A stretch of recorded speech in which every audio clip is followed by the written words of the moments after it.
Merci, bienvenue à tout le monde. Donc cet événement, cette rencontre est organisée par la Griffe, le blog Floraison et les éditions La Lenteur. Une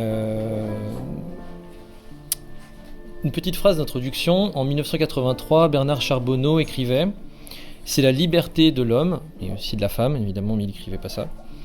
C'est la liberté de l'homme, moteur et justification du bouleversement de la Terre par le système technicien que celui-ci menace à son tour. La force de la révolte écolo tient à ces deux termes extrêmes de la condition humaine qu'une logique abstraite opposerait. » Pour lui, opposer nature et liberté est un faux dilemme. Elles ne vont pas l'un sans l'autre. Nature et liberté, la défense de l'une et de l'autre. La question sociale et la question écologique. Et c'est justement lié au travail entrepris par Aurélien Berland dans son ouvrage Terre et liberté. Alors sur Floraison, on aime beaucoup ce livre. On a réalisé déjà une série de 4 podcasts avec lui. Et donc aujourd'hui, on est très heureux de l'accueillir à Lyon pour une discussion, pour un échange, parce qu'il s'agit bien d'un échange. On va pas rester enfermé dans un exposé magistral.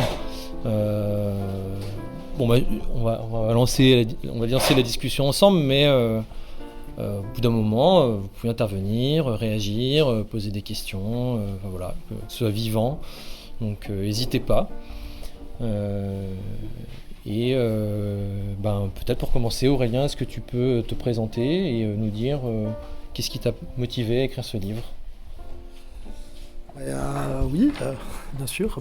Bonjour, merci à toutes et tous d'être venus aujourd'hui. Merci à la Griffe de nous accueillir et puis à Lorenzo là, du blog Floraison de m'avoir d'avoir organisé ma venue ici et de m'avoir aidé à trouver un lieu sympathique pour parler de mon livre. Pour me présenter vite fait, moi je suis né à Paris, au cœur des grandes villes, et j'étais un petit peu un élève modèle là. Donc j'ai fait des études de philo, Normal Sup, les classes prépa et Normal Sup, agrégation, doctorat, thèse, habilitation à diriger la recherche. J'ai poussé le vice assez loin. Et pourtant, j'ai très tôt ressenti le fait que j'avais pas tout à fait envie de faire carrière universitaire. Et en 2008, juste le lendemain du dépôt de ma thèse, j'ai pris la poudre d'escampette et je me suis installé dans un petit village du Tarn de 80 habitants. Et voilà, et j'y suis allé parce que, pour plein de raisons, mais à force de lire et de réfléchir sur le monde dans lequel je vivais, je me rendais compte que le mode de vie que j'avais, comme tout le monde en fait, dans Paris, que le mode de vie que j'avais comme tout le monde à Paris, mais bien au-delà même de Paris, le mode de vie, on va dire, salarié, consommateur, électeur, classique, ne me convenait pas. Et ne me convenait pas parce que je le trouvais en fait, il y avait quelque chose de pourri là-dedans. Enfin, je me rendais compte que tout ce que je consommais, tout ce que j'achetais était produit dans des conditions assez effroyables à l'autre bout du monde, que ce soit des conditions effroyables pour celles et ceux qui les produisaient ou pour les ressources de la planète. Et qu'il y avait, il y avait quelque chose qui me révulsait de plus en plus. Et je voyais bien qu'en restant dans une grande ville comme Paris, je serais tôt ou tard coincé et contraint de me retrouver dans ce mode de vie-là, parce qu'on n'a pas le choix, parce qu'il y a des effets de verrouillage, complètement indépendamment des convictions, des intentions des unes et des autres. On se retrouve pris dans des mécanismes qui font que le prix des loyers étant ce qu'il est, à part d'être squatter, mais c'est pas possible d'être squatter toute sa vie, je l'ai été partie de ma vie, mais il faut trouver de l'argent pour payer son loyer, et pour trouver de l'argent pour payer son loyer, il faut accepter un emploi salarié, c'est-à-dire qu'il faut accepter les emplois qui sont disponibles sur le marché du travail, sur lequel on n'a aucune prise, nous, en tant qu'individus, et il y a des gens qui ont une prise en partie là-dessus, mais c'est pas le cas de tout le monde. Et une fois que on a trouvé cet emploi permettant de payer le loyer, ça nous prend trop de temps pour qu'on ait beaucoup de temps à consacrer pour faire autre chose, pour subvenir à nos besoins, que d'acheter, comme tout le monde, des choses dans les supermarchés, bio ou pas bio. De ce point de vue-là, ça revient à peu près au même. Et une fois qu'on est pris dans le métro, boulot, conso, dans cette petite routine-là, oui, forcément, c'est normal ou c'est normal, en tous les cas, c'est compréhensible que la part politique de notre vie, elle soit réduite au fait d'élire des représentants tous les 2 ans ou 4 ans ou 5 ans, je ne sais plus très bien.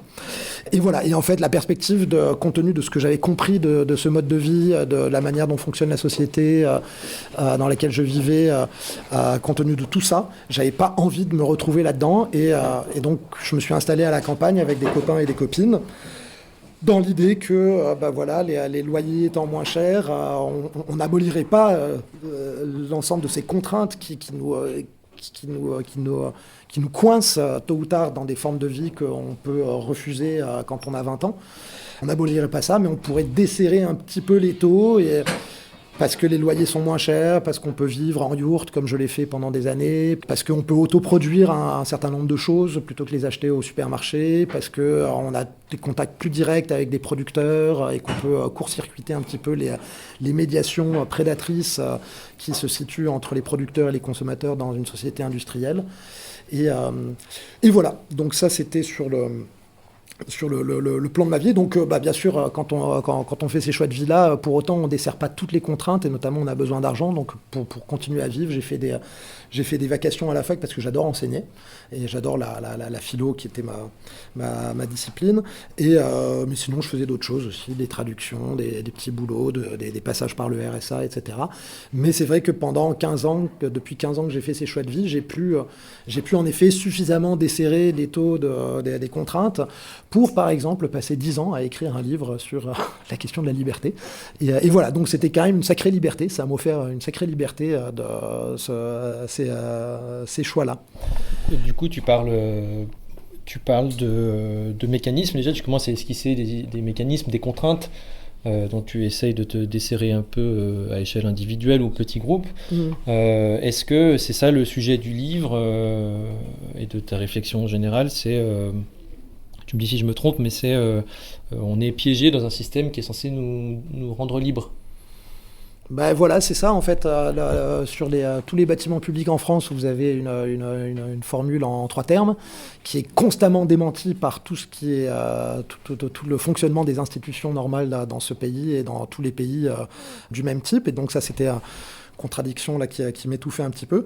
Et puis je me suis rendu compte que oui, qu'on était il y a des effets de verrouillage, des effets de captivité qui font que notre la liberté de choix qu'on est censé tous avoir dans ce monde-là est en fait totalement restreinte, et on est coincé par des mécanismes de pouvoir qui nous poussent parfois à mener des vies qu'on ne veut pas mener, à travailler pour des employeurs ou dans des industries pour lesquelles qu'on critique le samedi en manif, et voilà, c'était un petit peu tout ça. Donc en effet, c'est un livre, je me suis rendu compte que c'était un livre exactement là-dessus, pas exactement là-dessus, mais c'est une réflexion il y a toute une réflexion sur le pouvoir, les effets de verrouillage qui nous enferment dans des choix qu'on n'a pas vraiment fait ou qu'on a fait bien malgré nous.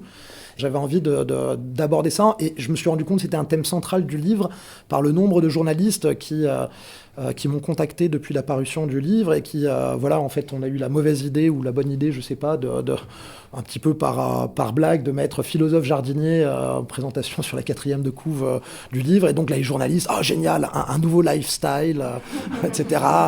Génial, des choix de vie géniaux, etc. Et puis moi, je leur dis, non, mais c'est pas des choix de vie, en fait, justement, tout mon livre, c'est sur le fait que nos choix, c'est très difficile d'avoir des choix de vie aujourd'hui, en réalité, de choisir sa vie. Moi, par la grâce d'un certain nombre de circonstances, j'ai réussi à faire le pas de côté que j'ai fait, mais de laisser entendre que ces choix-là, c'est accessible à tout le monde, que tout le monde pourrait devenir philosophe jardinier, etc. Enfin, c'est une très mauvaise... Et en tout cas, moi, j'ai refusé systématiquement toutes les interviews qui voulaient axer là-dessus, parce que je disais, mais non, moi, c'est pas un livre sur les bons choix de vie écolo, machin, qu'il faut faire. C'est un livre sur tout ce qui nous empêche, en fait, de de faire ces choix-là. Et notamment, c'est un livre qui part de la question qui me semble cruciale aujourd'hui. On a toutes les informations, les explications disponibles pour comprendre que le monde dans lequel on vit, qu'on est sur des trajectoires complètement insoutenables sur le plan social, écologique, culturel et politique. C'est tout à fait documenté, la fonte des glaces, la hausse des océans, etc. Il y a même un truc Google qui documente en temps réel la destruction des forêts. Là, voilà, on peut voir les forêts brûlées sur son ordinateur chez soi. Donc on sait tout ça et en même temps, on n'arrive manifestement rien à faire pour empêcher ça, pour lutter contre ça. Et on a toutes et tous, je pense, un sentiment d'impuissance, où on est réellement d'ailleurs impuissant par rapport à ça. Et j'ai essayé de comprendre d'où ça venait. Pourquoi on était enfermé dans ces choix-là. Et une des hypothèses du livre, c'est de dire que la conception une certaine conception de la liberté, qui s'est diffusée notamment, qui est devenue hégémonique à l'époque moderne, avait contribué à nous mettre dans cette impasse. Une conception de la liberté qui nous rend totalement dépendants d'un système sur lequel on n'a aucune prise en tant qu'individu ou que collectif ou même que peuple, aujourd'hui on peut le dire, par rapport à la mondialisation du système capitaliste, et qui aboutit à la situation, le paradoxe ou la tragédie quasiment suivante, que désormais on est devenu vitalement dépendant pour assurer nos besoins quotidiens de base d'un système dont on sait pertinemment qu'il remet en question les conditions de vie de la plupart des êtres vivants sur cette planète. Et donc on est coincé, on est enfermé dans cette trajectoire, et voilà, et que cette trajectoire, elle est liée à une certaine conception de la liberté ou de l'émancipation qu'on n'a pas réussi à questionner peut-être suffisamment tôt. Oui, parce que là j'imagine qu'il y a pas mal de personnes qui sont au fait que voilà, il y a le capitalisme qui nous contraint, la contrainte économique, quand tu parlais des loyers, voilà, la société marchande, le salariat. Mais toi, tu vas chercher un peu plus loin pour tirer des conséquences, des conclusions un peu différentes, ou en tout cas plus larges.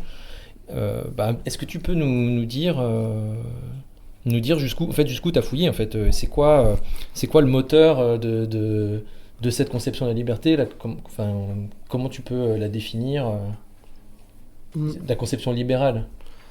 Libérale, et même au-delà en fait, il y a eu plein d'occasions où je me suis rendu compte qu'il y avait un brouillard, enfin qu'il y avait quelque chose, il y avait un problème autour de cette idée de liberté, qu'il y avait un grand flou qui l'entourait.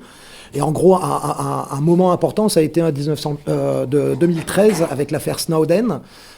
Donc l'affaire Snowden, c'était un ingénieur informaticien au service d'un des services de renseignement américains, qui a apporté les preuves ultimes que, en effet, les États-Unis s'adonnaient à une surveillance électronique de masse à l'échelle mondiale, en récupérant les métadonnées de toutes nos communications, passant par des moyens électroniques, aussi bien les cartes bleues, les emails, les portables, les smartphones, tout ce qui passe par des moyens numériques. Toutes les données étaient collectées, stockées dans des immenses bases de données aux États-Unis, et à l'échelle mondiale. Or, ça faisait un certain temps que je réfléchissais à cette idée de liberté, que je voyais bien qu'il y avait un truc de confus derrière ça. Et donc, qui dit liberté dit libéralisme. Donc, moi, bon étudiant de philosophie, etc., classique, je me suis dit, tiens, il faut faire une enquête sur le libéralisme. Donc, je vais me fader toute cette littérature que je ne connaissais pas forcément, parce que mes convictions idéologiques ne me poussaient pas à lire Milton Friedman, John Locke, John Stuart Mill et d'autres auteurs de ce genre-là. Et en fait, l'idée qui traverse tout le libéralisme depuis les origines jusqu'à aujourd'hui, on va dire, c'est que pour les libéraux, la liberté, c'est pas la démocratie, la souveraineté populaire, tout ça c'est des trucs c'est la vieille conception antique, enfin héritée de l'Antiquité de la liberté.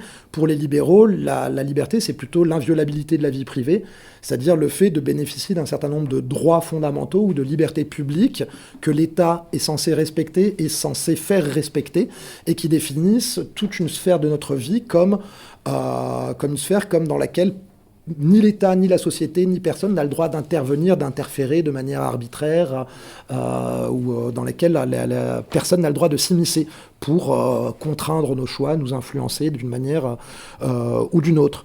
Donc ça, c'est la conception libérale de la liberté, l'inviolabilité de la vie privée. Et Voilà, que révélait Snowden, c'est-à-dire que cette idée libérale de la liberté était piétinée, bafouée, au cœur même du libéralisme.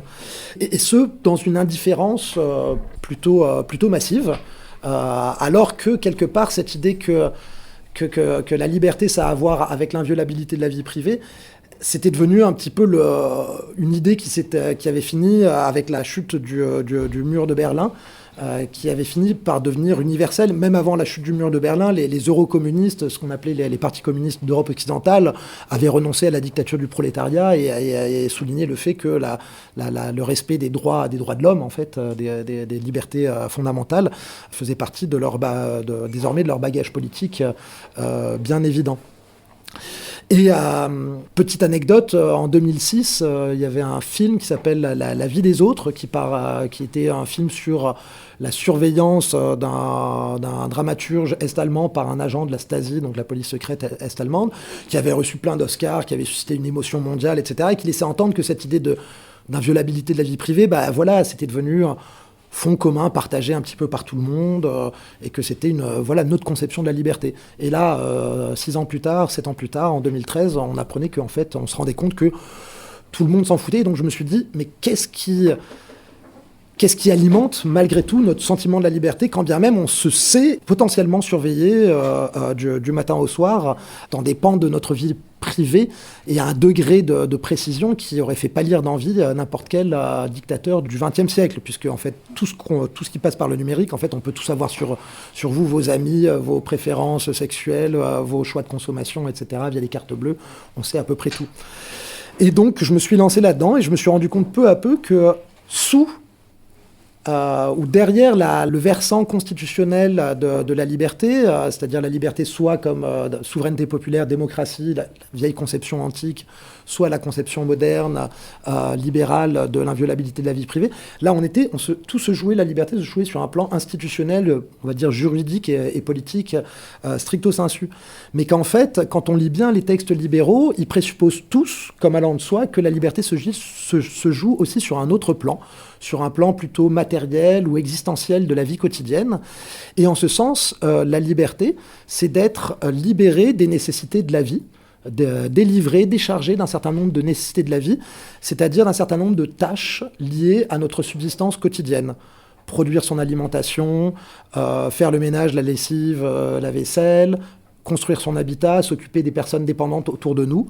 On est vraiment libre que quand on est délivré de toutes ces tâches jugées pénibles, ennuyantes, voire oppressives, où on est libre, vraiment libéré, que quand on a toutes ces tâches derrière nous et que vers 3h de l'après-midi ou 4h de l'après-midi ou 5h en fonction ou 21h quand on a des enfants, on peut se consacrer à autre chose que toutes ces tâches liées à notre subsistance quotidienne. Et c'est une idée qui m'a frappé, je me suis rendu compte qu'elle n'était thématisée nulle part par les libéraux, alors qu'elle était systématiquement présupposée, je me rendais compte dans les textes. Et puis en essayant de creuser cette idée, d'abord je me suis rendu compte qu'en fait elle me traversait moi-même aussi, et elle nous traverse toutes et tous plus ou moins. Et que parmi les rares théoriciens à l'avoir explicitement défendu, on retrouvait Marx. Et que cette idée-là se retrouvait aussi au cœur de plein de conceptions de la liberté et de l'émancipation, plutôt portées par le mouvement socialiste ou la gauche en général. Et Marx, pourquoi Marx ? Parce qu'une des rares fois où il a défini la liberté qu'il associait au communisme, le processus vers le communisme, un processus d'émancipation radicale pour l'humanité, et qui dit émancipation dit on va arriver à une forme de liberté. Et c'est dans le livre 3 du Capital qu'il essaye de clarifier un petit peu ça, et il oppose le règne de la liberté au règne de la nécessité. Et le règne de la nécessité, c'est le règne, on accède à la liberté que quand le règne de la liberté se joue au-delà du règne de la nécessité, c'est-à-dire de tout ce qui est relatif à nos besoins de base et au travail qu'on doit fournir pour satisfaire ces besoins ou ces nécessités de base.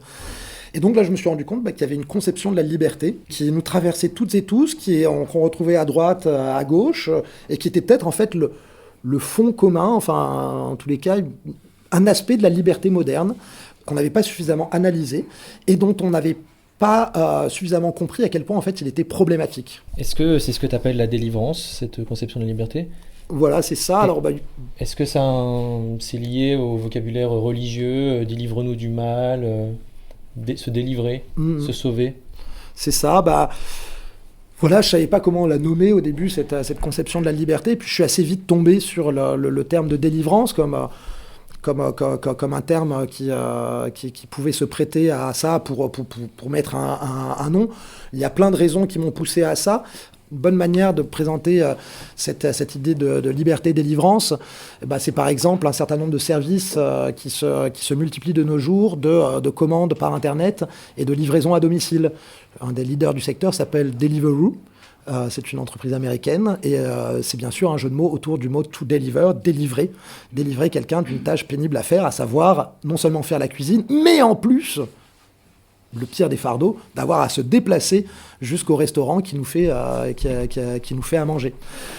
Donc là, on est délivré. Et puis après, je me suis rendu compte qu'en fait, cette idée d'être finalement libéré de tout ce fardeau de la condition humaine, de tout ce qui est lié à notre condition d'animaux politiques qui vivons sur Terre, tous ces besoins, le fait qu'on a un corps, etc., c'était quelque chose qui allait bien au-delà du libéralisme et du marxisme, qu'on retrouvait déjà chez les Grecs. Les Grecs, la justification de l'esclavage, c'était pour délivrer les citoyens d'un certain nombre de fardeaux de la vie quotidienne pour qu'ils puissent se consacrer aux activités politiques. Et que finalement, cette idée d'être délivré du fardeau de la condition humaine et d'un certain nombre de maux, notamment le travail, le besoin, la fatigue, etc., c'était au cœur de plein de religions et que le terme qui était utilisé en général, c'était justement, comme Deliveroo, le mot délivrance. Donc j'ai appelé délivrance cette conception de la liberté où il s'agit d'être libéré du fardeau de la vie quotidienne. Donc là, tu es en train de... Vas-y. Je me pose une question. En fait, je me demande comment vous définissez précisément la notion de vie privée. Enfin, je ne sais pas en fait à partir de quand on a parlé de vie privée. Est-ce que elle a évolué dans l'histoire Oui, elle a évolué complètement. Alors, c'est pas une invention du libéralisme ni de la modernité. La distinction vie privée, vie publique, ça se retrouve chez les Grecs déjà. C'était une opposition centrale dans l'Antiquité. Et dans l'Antiquité, la vie privée, c'était en gros la vie domestique. Tout ce qui avait à voir à notre existence un petit peu biologique, la reproduction de l'espèce et les tâches matérielles liées à tout ça, le domaine de l'économie. L'économie, c'est oikos, c'est la maison, c'est la vie privée, c'est tout ça. Et les Grecs opposaient à cette sphère-là de la vie, la sphère publique, donc qui est la sphère non pas de l'économie mais de la politique, et qui est non pas la sphère où on assure la subsistance biologique de l'espèce, mais où on défend des valeurs, où on défend, enfin où on est censé en tous les cas, une sphère qui est censée être structurée autour d'autres choses que la reproduction de la vie quotidienne, mais plutôt la vie de la cité, etc. Et après, cette opposition vie privée, vie publique se retrouve à l'époque moderne. Elle change beaucoup de sens parce que la vie privée en fait va se voir de plus en plus réduite à une sphère non pas de la production, de l'économie, mais plutôt une sphère de la consommation. Maintenant la vie privée, la vie familiale, c'est pas une sphère où on produit grand chose, c'est plutôt une sphère axée autour de la consommation.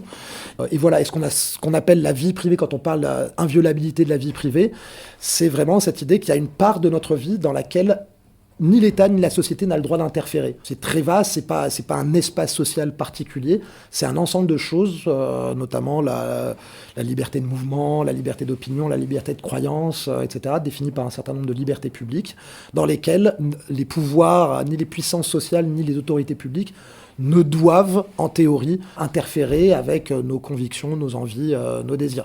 C'est très théorique, parce qu'en fait, il y a plein de manières d'influencer la vie privée, de diriger les choix des gens, mais c'est ça, en tous les cas, la théorie libérale. Je ne sais pas si c'est clair. Si, c'est vrai que je trouve que des fois, on est un peu concret sur que les frontières sont... Enfin, ça me fait penser que, par exemple... étonnée de voir par exemple les gens qui postent des choses sur Facebook qui ont l'impression que c'est leur espace privé et qui ont des milliers d'amis. J'ai l'impression que là, à quel moment ça bascule dans un espace social. Enfin, je sais pas. Oui, par exemple, enfin Facebook, etc. Non, on peut pas dire. Enfin oui, c'est souvent vécu comme ça. Mais en fait, c'est un espace semi-public puisqu'il y a plein de gens qui ont accès à vos contenus. Et en tous les cas, les usagers de Facebook aujourd'hui, là, je cite un passage dans le livre, là, une remarque d'une adolescente américaine qui dit qu'elle est heureuse de ne pas avoir des convictions politiques trop marquées, parce que sinon ça apparaîtrait sur Facebook et ce serait un motif pour lui refuser tel emploi plus tard ou telle chose. C'est-à-dire qu'elle sait très bien que tout ce qu'elle met sur Facebook, tout ce qu'elle poste sur Facebook, c'est regardé, ce sera disponible, etc. Et donc ça permettra d'interférer. Par ailleurs, Facebook aussi, c'est un espace de conformisme en fait très fort, où il y a en permanence le regard des autres sur nous. Et donc, or, pour les libéraux, la défense de la vie privée, c'était essentiel pour la liberté pour une raison qui me semble toujours pertinente, c'est que dès qu'on est sous le regard d'autrui, sous le regard de la société, sous le regard des autres, on ne fait pas exactement la même chose que quand on n'est pas sous le regard d'autrui. Et donc la pleine liberté individuelle, la pleine expression libre de notre individualité, selon les libéraux, présuppose d'avoir un espace dans lequel personne, ni l'État, ni la société, ni les autres, n'ont le droit de regarder parce que ça influe ce qu'on fait en réalité. Et donc d'avoir une espèce de quant à soi, d'un espace d'intimité qui peut cacher une certaine obscurité sociale, c'est des expressions qu'on retrouve chez les libéraux, c'est essentiel à la pleine expression de notre individualité. Tout à l'heure, tu as parlé de Marx, tu as parlé de socialisme, du mouvement ouvrier, et puis tu as aussi parlé de religion, des libéraux, jusqu'au refus de la condition humaine et biologique, éventuellement par la technologie, donc on peut ramener ça sur le transhumanisme. Comment tu arrives à lier tout ça, parce que ça va surprendre, je pense, pas mal de personnes, le fait de dire, Marx, en fait, il partage certaines choses avec les libéraux, il partage un certain désir, un même désir, on n'a pas vraiment l'habitude d'entendre ça. Non, moi aussi j'ai été étonné en fait de ça. Là, c'est le résultat de recherche, de lecture, etc. Et moi-même, quand je me suis rendu compte de tous ces liens, j'étais un petit peu stupéfait, en fait. Et aussi stupéfait parce que je me rendais compte parce que je voyais que personne n'avait jamais identifié ça, alors que ça me semblait gros comme une maison et que c'était... dès que toutes ces idées se sont mises en place dans ma tête, je les voyais à peu près partout. Et il y en avait plein d'exemples. Mais en effet, ça a été littéralement... invisibilisé, ou en tous les cas c'était très rarement thématisé, alors qu'en fait ça me semble structurant pour notre compréhension intuitive de la liberté, et que cet imaginaire-là, il traverse les siècles, il traverse les pensées, et qu'il n'était pas thématisé, alors qu'en fait il suffit d'y réfléchir 30 secondes, mais ça pose énormément de problèmes, cette idée que la liberté suppose d'être délivrée d'un certain nombre de nécessités de la vie quotidienne, parce que à partir du moment... Nécessité, ça veut dire quoi ? Il ne s'agit pas de nécessité transhistorique, anthropologique, fondamentale, enfin même s'il y a des choses nécessaires, boire, avoir de l'air pour respirer, etc. Mais quand on parle de nécessité, c'est dans un sens très relatif, c'est très social et culturel. Les nécessités, c'est les choses à faire dont on estime qu'elles sont tellement constitutives de notre mode de vie qu'on ne voit pas, qu'on ne peut pas s'imaginer comment on pourrait s'en passer de ces choses-là. Et voilà, c'est juste ça les nécessités. Mais dès qu'on veut en être délivré, du coup, il n'y a pas 36 solutions, en fait. Et la première, en tous les cas, la première solution, c'est qu'on s'en défausse, on s'en décharge sur les épaules d'autres gens qui vont devoir faire pour nous ce qu'on ne veut pas faire nous-mêmes, mais dont on ne peut pas se passer. Et donc... pour se délivrer, il va falloir faire à d'autres ce qu'on ne veut pas faire soi-même, mais dont on a besoin que ce soit fait.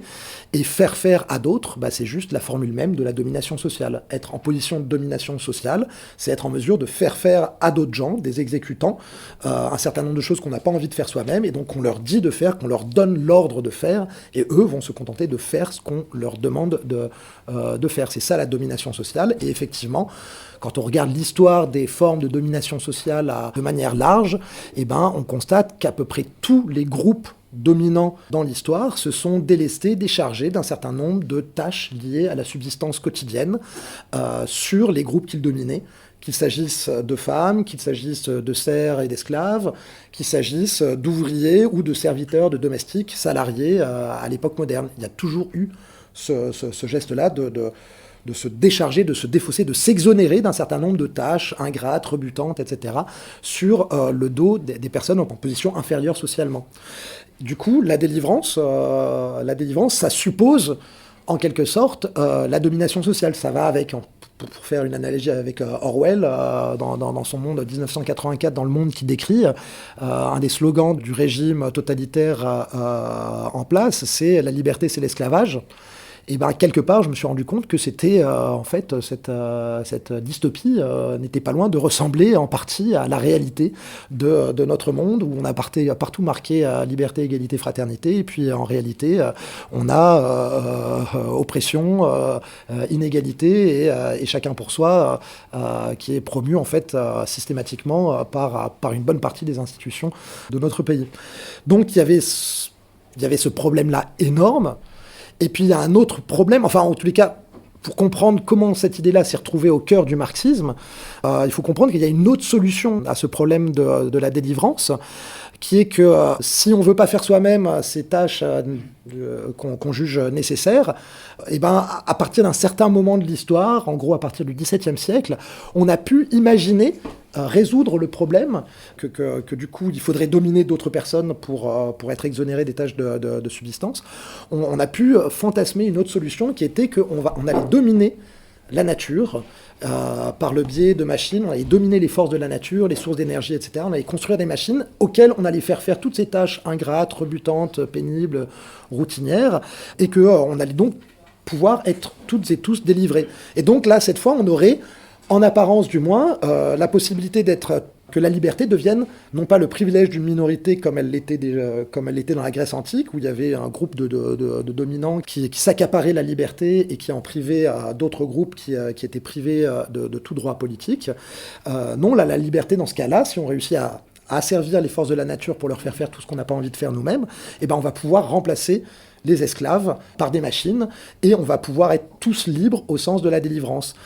Ça, il faut bien voir que c'est un fantasme qui est au cœur de la naissance de la science moderne. Quand on relit des textes fondamentaux comme ceux de Descartes ou de Francis Bacon, eh ben, ce thème de la délivrance, ou pas forcément le terme, mais ce thème-là, est absolument au cœur de leur enthousiasme pour la nouvelle méthode scientifique qu'ils mettent en place. Donc René Descartes, c'est la science sous son aspect mathématisation universelle, c'était un rationaliste pur et dur, et donc un promoteur de la mathématique universelle. Et Francis Bacon, lui, c'est celui qu'on considère en général comme le père fondateur de la science expérimentale, donc c'est l'autre versant de la science moderne, le côté empiriste, expérimental, et les deux disent, ben non, mais en fait, on va créer une nouvelle science intimement articulée à la technique pour pouvoir se passer d'esclaves, pour pouvoir se passer de serfs, et on va pouvoir enfin atteindre une sorte de paradis perdu où on serait toutes et tous délivrés de ces tâches ingrates et rebutantes dont les aristocraties précédentes s'étaient déchargées sur les épaules de serfs ou d'esclaves.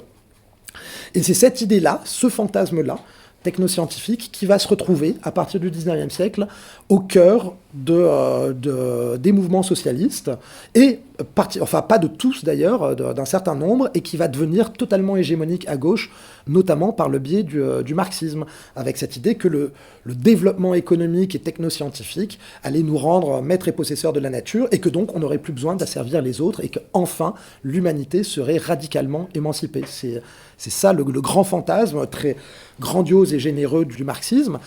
Mais le problème, c'est que ce n'est qu'un fantasme. Alors bien sûr, à l'époque de Descartes, c'était totalement fantasmatique. Quand Descartes dit que en se rendant comme maître et possesseur de la nature, on allait assurer le bien-être de tous les hommes, on en était très très loin, en effet, vu la société de l'époque. Mais peu à peu, la révolution industrielle, elle a rendu, elle a fait de cette promesse un petit peu fantasmatique quelque chose qui semblait atteignable, mais il suffit d'y réfléchir pas très longtemps pour comprendre qu'il y a des problèmes qui se posent. D'abord, pour exploiter la nature, il faut tôt ou tard exploiter des êtres humains. Il n'y a pas d'exploitation de la nature qui ne se passe à un moment donné d'ouvriers ou de personnes pour construire les fameuses machines qui vont nous délivrer au quotidien, ou pour extraire du ventre de la terre les matériaux et les sources d'énergie qu'il faut pour alimenter les machines qui nous délivrent de toutes les tâches quotidiennes. En fin de chaîne, il y aura toujours des gens qui seront soumis à ce qu'on peut qualifier comme du travail d'esclave, c'est-à-dire du travail que personne n'a envie de faire, dont tout le monde a envie d'être délivré et que personne n'a envie de faire soi-même. Et puis par ailleurs, finalement, cette idée qu'on allait remplacer les esclaves par des robots, le terme même, en fait, c'est étymologiquement parlant, c'est un terme qui vient du tchèque, robota, et ça désignait le serf, la personne qui est soumise à la corvée. Donc on voit bien que cet imaginaire-là de délivrance par le biais d'esclaves, il est au cœur même du vocabulaire. En fait, ce fantasme de dominer la nature pour ne plus avoir, d'exploiter la nature pour ne plus avoir à exploiter les hommes, non seulement il est illusoire, mais en fait, il nous précipite vers la situation écologique que l'on connaît aujourd'hui, parce que parce qu'il y a des limites dans les ressources, et puis il y a des limites écologiques dans la consommation d'énergie, de matériaux, et la prédation des espaces sur lesquels on bute, et qui font que cette délivrance donc universelle qui a été associée à la modernité industrielle, ça n'est qu'un mythe, et un mythe en fait dont il faut se libérer impérativement, je pense. Donc là, tu nous parles d'un mythe, d'un fantasme qui cache à la fois la misère et l'oppression humaine et la destruction sans limite de la nature. Alors, tu passes pas simplement le bourgeois, la bourgeoisie au centre du capitalisme, mais aussi l'ingénieur. Oui. Enfin, je pense que dans tous les cas, à partir du moment où on regarde les choses sous cet angle-là, et cette conception de la liberté comme délivrance, elle est pas seulement portée par les classes dominantes classiques, enfin la bourgeoisie, propriétaires de capitaux, les gens riches, qui par le mécanisme du marché peuvent se décharger, peuvent faire à tous les pauvres disponibles tout ce qu'ils n'ont pas envie de faire eux-mêmes, mais dont ils ont bien besoin que ce soit fait. C'est aussi au cœur de la conception de l'auto-justification des ingénieurs. Et par exemple, enfin que je peux lire, oui, parce que c'est quand même assez marrant. Enfin, je sais pas si ça vous fera rire. Moi, en tous les cas, ça me fait rire.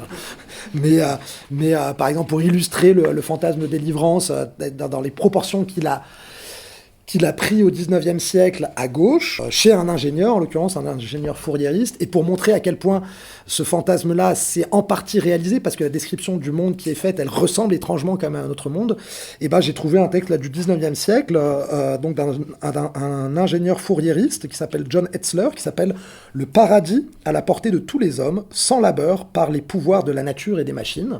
Le programme est très clair, hein, et je vous lis un bout de cette citation assez édifiante. « Mes amis, je vous promets de vous montrer comment créer en 10 ans un paradis où chaque être humain pourra obtenir en surabondance tout ce qu'il désire dans la vie sans travailler et sans payer. Où toute la nature sera transformée et prendra les formes les plus belles. Chaque homme pourra vivre dans les plus magnifiques palais, dans un luxe et un raffinement inimaginables, dans les jardins les plus délicieux. Il pourra accomplir en une année plus de choses que ce qu'il fallait jusqu'alors des milliers d'années pour réaliser. Niveler les montagnes, creuser des vallées, créer des lacs, assécher lacs et marécages, doter la terre d'un réseau de canaux magnifiques, de routes pour transporter de lourds chargements de plusieurs milliers de tonnes et se déplacer en 24 heures sur 1 millier de miles. Se libérer de presque tous les maux qui affligent l'humanité, à l'exception de la mort, et encore, il pourra en repousser l'échéance. N'importe quel habitant pourra se procurer tous les articles dont il a besoin quotidiennement par un simple tour de manivelle, sans quitter son appartement, tout parallèle avec une certaine réalité, une petite souris sur laquelle on fait un clic, aujourd'hui étant bien sûr totalement abusé, puisque Internet n'existait pas à l'époque. Mais voilà, ça illustre à quel point notre monde est en partie la réalisation en 1834, c'était complètement fantasmatique, hein, bien sûr, c'était complètement délirant, et on le sait, mais curieusement, le monde qu'on a réussi à construire un siècle et demi plus tard, il ressemble étrangement à la réalisation de ce fantasme-là. Et en fait, c'est des citations comme ça, il y en a plein dans le bouquin, et en fait, il y a plein d'exemples de ce fantasme de délivrance, la manière dont il a pénétré notamment les idées à gauche, les idées de la gauche, mais pas seulement. D'ailleurs, il y a... Bon, je te pose la question, à page 77, tu parles du nazisme dans une note, et ça m'a vraiment intrigué en fait. Tu écris « La volonté de se délivrer de l'ennui et la quête d'intensité ont aussi joué un rôle dans l'avènement du nazisme. » Ah ouais. Mais comment ? Ouais, alors là c'est un peu plus... là ça implique d'autres développements, je n'avais pas du tout prévu ça, c'est la première fois qu'on me pose la question sur cette note. Oui, non, parce que en fait je me suis rendu compte, il y a un texte magnifique en fait qui mérite d'être lu aussi sur toutes ces questions, qui est un livre d'un auteur allemand qui s'appelle Sebastian Haffner sur la montée du nazisme. C'est une sorte d'autobiographie de quelqu'un qui a vécu tout ça. Ça s'appelle Histoire d'un Allemand et c'est très intéressant parce que c'est un type qui était plutôt un bourgeois, qui avait envie de défendre sa vie privée et tout le livre est une manière de dire à quel point cette conception-là de la liberté, la conception libérale de la défense de la vie privée, elle nous rend impuissants face à des phénomènes comme la montée du nazisme. C'est-à-dire que si chacun se contente de se dire non, je me contente de m'occuper de ma vie privée, on laisse monter le mal partout et on est incapable d'y résister. Donc c'est une autocritique de quelqu'un qui était plutôt porté par ces idées-là, et donc c'est assez intéressant de voir son analyse. Mais par ailleurs, il est très honnête et il reconnaît qu'il a été tenté, à certains moments, il a pu être fasciné en partie par le nazisme, parce qu'il voit bien que cette vie quotidienne, la réduite à la vie privée, elle n'est pas passionnante, il n'y a pas beaucoup d'intensité, il ne se passe rien, on est un petit peu esselé, etc. Et puis il se retrouve à un moment donné, en tant que jeune étudiant, intégré dans un camp de rééducation populaire plus ou moins nazi. Et puis là, il découvre la fraternité, la fin de la vie privée, justement, l'engagement jusqu'au bout, etc. Et il a plein de réflexions sur le fait à quel point il se sent délivré du quotidien, de sa platitude, de quelque chose de pesant, un petit peu d'impalpable, mais quand même de pesant qui mine l'esprit. Et je me suis rendu compte qu'en effet, dans certaines passions collectives, notamment la fascination pour la guerre, il y avait cette joie d'être délivré de la platitude du quotidien, de ses routines quotidiennes. Alors ça se joue pas du tout sur la même chose, c'est une délivrance qui se joue pas du tout sur les mêmes plans que ceux dont j'ai parlé tout à l'heure, là où il s'agissait d'être délivré vraiment d'activités très concrètes, le ménage, la lessive, la vaisselle, la nourriture, le logement, etc. Là, c'est plutôt sur un état d'esprit, mais que ça pouvait se retrouver même, ce sentiment-là, cette quête de délivrance, sur un plan plus métaphysique ou existentiel par rapport à la platitude du quotidien. Ok, merci. Du coup, je reviens sur ce que tu disais avant. Qu'est-ce que tu penses du slogan « Ne travaillez jamais » ? C'est un slogan. Je pense qu'un des premiers essais que j'ai lu quand j'étais encore jeune, c'était un essai de Bob Black qui s'appelait Moi, travailler jamais, ou je me souviens plus exactement le titre. Moi, je suis passé beaucoup par les situs. Donc de bord, il avait tagué ne travaillez jamais, où il est censé avoir tagué ça dans les années 60. Et voilà, et ça fait partie du bagage idéologique de la gauche, parce que le travail dans le capitalisme, dans le monde capitaliste, c'est le salariat, donc c'est la soumission à un patron, c'est l'alimentation du régime d'accumulation du capital, c'est la matière première à partir de laquelle la valeur est extraite, selon Marx, pour produire plus d'argent, etc. Et donc on comprend que quand on est anticapitaliste et à gauche, il y ait une révolte contre le travail et que ça se traduise par ce genre de slogan.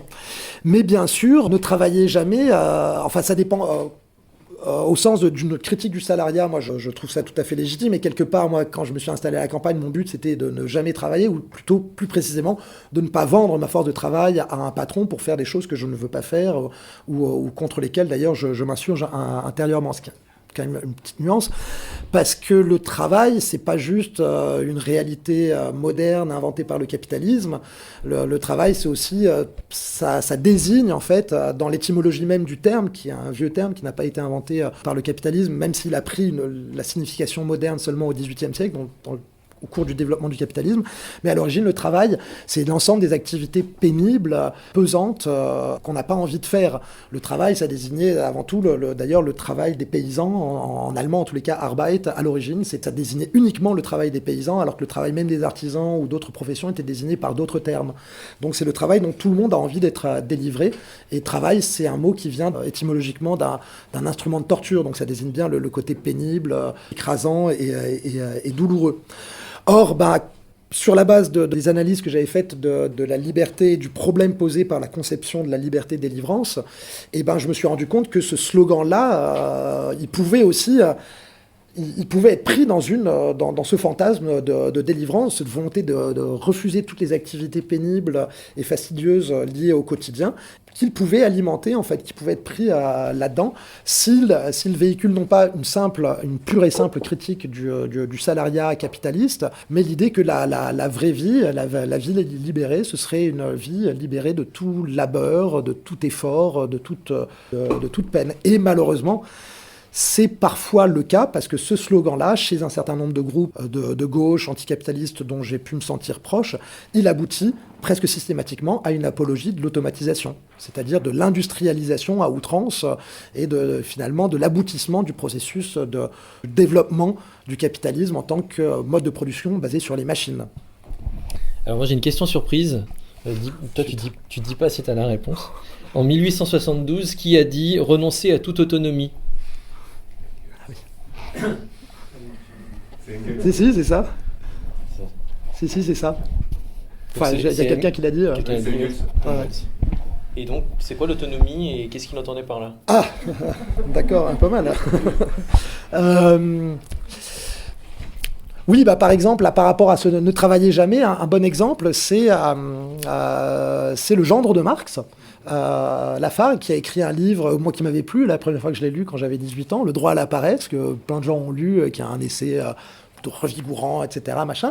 Mais en fait, derrière l'apologie de la paresse et derrière l'exploitation un peu abusive, à mon avis, des vertus critiques ou du potentiel utopique et critique de l'idée d'oisiveté ou de vie bohème, etc., chez Lafargue, il y a vraiment une apologie du système industriel, de l'industrialisation. Il dit dans ce livre-là aussi, il dit que la machine est notre rédempteur, le Dieu qui va offrir à l'humanité la liberté et les loisirs. Donc il y a toute cette mystique industrialiste qui caractérise les formes les plus stupides, je pense quand même, du marxisme. Et à l'époque, Jules Lafargue, il était extrêmement, enfin contre qui il écrivait tout ça, etc. Il visait en fait le mouvement ouvrier français, qui avait en 1848 demandé le droit au travail plutôt que l'abolition de tout travail, et il visait en fait les anarchistes, les proudhoniens, etc., chez lesquels il y avait une valorisation du travail, mais du travail plutôt sous la forme artisanale, en petit atelier, etc. Et donc, Jules Lafargue, il a, dans les années 80, via un périodique de l'époque qui s'appelait L'Égalité, il menait une croisade contre ce qu'il appelle les autonomistes, c'est-à-dire tous les libertaires, les anarchistes, etc., en essayant de les convaincre que l'usine, c'était vraiment le lieu de l'émancipation humaine. Et il a pu s'appuyer sur des textes d'Engels qui disaient exactement la même chose, donc dans une polémique contre les libertaires et les autonomistes, donc ceux qui défendaient une forme plutôt artisanale du travail et qui avaient une vision critique de l'industrialisme ou de l'industrialisation à outrance. Et il en est venu à dire non, il va falloir quand même que tous ces gens-là ils comprennent qu'en effet l'usine, au fronton des usines, il y a marqué renoncer à toute autonomie, parce que en effet le mode de production industrielle, ça suppose une discipline stricte, ça suppose en fait de coordonner les efforts de plein de gens différents autour d'un processus de production mécanique relativement complexe, et donc ça suppose une discipline de fer. Engels a raison, c'était précisément ce pourquoi un certain nombre de gens refusaient l'industrialisation à outrance, parce qu'ils voyaient qu'on allait perdre l'autonomie. Mais comme Engels, dans le sillage de Marx et d'autres, estimaient que l'émancipation humaine, ça supposait le plein développement des formes productives pour qu'on n'ait plus rien à faire nous-mêmes, on soit délivré de toutes les tâches pénibles liées à la subsistance, il faut accepter l'usine, malgré la discipline qui va avec, comme néanmoins le véhicule de l'émancipation radicale de l'humanité. Et en partie, toute mon enquête me conduit à remettre en question frontalement cette position politique. Il y a une question là-bas. C'est une question, tu nous as défini la notion de délivrance. Ouais. Et la notion de l'émancipation, tu l'as abordée plusieurs fois. Et c'est une notion que tu as travaillée forcément. Et je voudrais savoir comment tu la cites, comment tu l'as travaillée. La notion d'émancipation, comment tu la vois, toi? La notion d'émancipation, d'abord il faut, émancipation à l'origine, c'est le geste par lequel le pater familias romain, enfin c'est une notion juridique du droit latin, et c'est la notion qui désigne le processus par lequel le père, le pater familias dans les familles romaines, pouvait accorder la pleine liberté à l'un de ses enfants, pouvait émanciper un de ses enfants de toute tutelle parentale, ce qui n'allait pas de soi forcément dans les familles antiques. Donc c'est l'accès à la pleine liberté d'un individu par rapport à l'autorité paternelle. Et quand on regarde l'histoire du mot émancipation, peu à peu, le mot émancipation, il a pris un sens beaucoup plus général. Il s'est pas limité à ces formes-là d'autorité. On a dit s'émanciper de l'erreur, de la superstition, du mal, de la maladie, etc. Et c'est devenu, en fait, à partir du moment où les libéraux ont fait main basse sur le mot liberté, qui était un mot depuis l'Antiquité. Le mot liberté, c'est le mot qui est utilisé par les esclaves, par les paysans, par toutes les classes en révolte contre des formes autocratiques ou aristocratiques, oligarchiques de pouvoir. C'était ce mot-là qui était utilisé. C'était le mot liberté. Il se trouve qu'à partir du 19e siècle, les libéraux ont fait main basse sur ce terme-là pour lui donner un sens purement individuel lié à l'inviolabilité de la vie privée. Et du coup, la gauche, en général, a ressenti le besoin, et on peut le comprendre, d'utiliser plutôt un autre mot, le mot émancipation. Donc, qui est devenu en fait un synonyme du mot liberté, voilà, avec juste le fait que la liberté, c'est devenu quelque chose d'individuel, et l'émancipation, ça a toujours été pensé comme quelque chose de social, de collectif, pas juste de l'individu. Il y a bien sûr une dimension individuelle, mais c'était pas réduit à la dimension individuelle comme chez les libéraux. Mais quand on regarde en fait ce mot-là, qui est notre mot, enfin une manière de nous situer politiquement par rapport à la... en fait... on se rend compte que le mot émancipation, en fait, là, ce que c'est que l'émancipation, ça va pas de soi. En fait, on voit pas très bien. C'est un petit peu un mot totem autour duquel on se réunit, mais auquel on a du mal à donner un sens bien précis. Et moi, mon problème, ça a été de montrer que derrière ce mot-là, il y a une certaine conception de la liberté qui s'est glissée. L'émancipation du genre humain, c'est la délivrance du genre humain par rapport à toutes ces activités pénibles. Et moi, j'ai envie de défendre ce mot-là, mais pour lui donner un autre sens, plutôt que l'émancipation passerait plutôt par l'autonomie, non pas émancipation vers la délivrance, mais émancipation vers l'autonomie, mais on va développer ça un petit peu plus tard. Il y avait une autre question ? Oui, tu as parlé de plusieurs orientations politiques, et justement, est-ce qu'il y a une distinction qui serait caractéristique des libertaires, justement, par rapport à cette problématique-là ? Et je dirais, j'ai une deuxième question qui est liée, moi qui m'a interpellé. Le mot liberté, il m'interpelle beaucoup actuellement, avec l'extrême droite en fait qui s'empare de ce terme-là. Bon, voilà, c'est deux questions différentes, mais du coup, je veux savoir si tu as. Voilà, c'est un peu surprenant. Ouais. Alors sur la deuxième question, c'est des questions très, très importantes. D'abord sur la deuxième question, après, à partir du moment où le monde, au cœur du monde dit libéral, les principes fondamentaux du libéralisme, la définition libérale de la liberté est bafouée, c'est tout à fait logique, en tout illogisme, quelque sorte, que les partis qui fassent campagne pour la défense des libertés, ce soient des partis d'extrême droite, des partis autoritaires, comme Marine Le Pen en France ou en Allemagne, Alternative für Deutschland. En effet, c'est des forces illibérales qui font campagne autour de la défense des libertés. Les libertés au pluriel, c'est vraiment un marqueur du libéralisme. Les libertés, c'est l'ensemble des libertés publiques, de ces droits fondamentaux qui définissent la vie privée. Donc voilà, donc la situation dans laquelle on est, le paradoxe dans lequel on est aujourd'hui, c'est juste le déploiement logique de ce qu'avait montré Snowden, en fait, je pense. Et puis, par rapport à la situation du monde libertaire, par rapport à tout ce que je raconte, c'est très compliqué, parce qu'en fait, le monde anarchiste libertaire, c'est un des mondes dans lesquels on l'a vu dans la polémique de Lafargue contre les autonomistes, qui étaient en fait les anarchistes, les libertaires de l'époque, au moins en partie. Il y a toute une partie du monde libertaire qui s'est plutôt situé du côté d'une défense de la liberté comme autonomie. On va voir le sens que ça a plus précisément tout à l'heure, en tous les cas qui n'abondait pas dans le sens de la délivrance.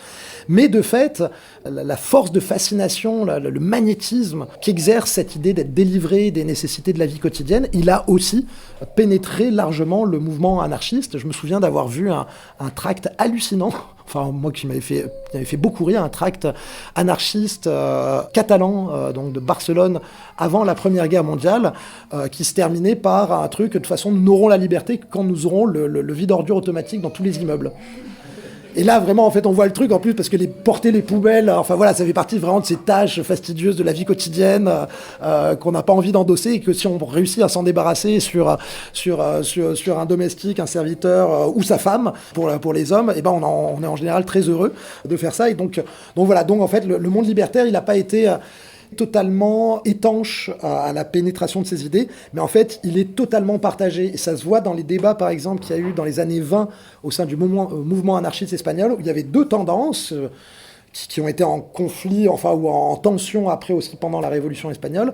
La tendance Urales, Revista Blanca, on va dire des anarchistes qui étaient plutôt du côté communaliste et agrarien, on qualifie d'agrarien aussi, donc qui étaient plutôt pour la formule terre et liberté, le retour à la terre, à l'auto-organisation des collectivités paysannes, et la tendance plutôt incarnée par Barcelone, en fait, et les ouvriers syndiqués à Barcelone, qui étaient plus industrialistes, on va dire, plus proches de certaines thèse marxiste sur la nécessité et le bienfait du développement des forces productives.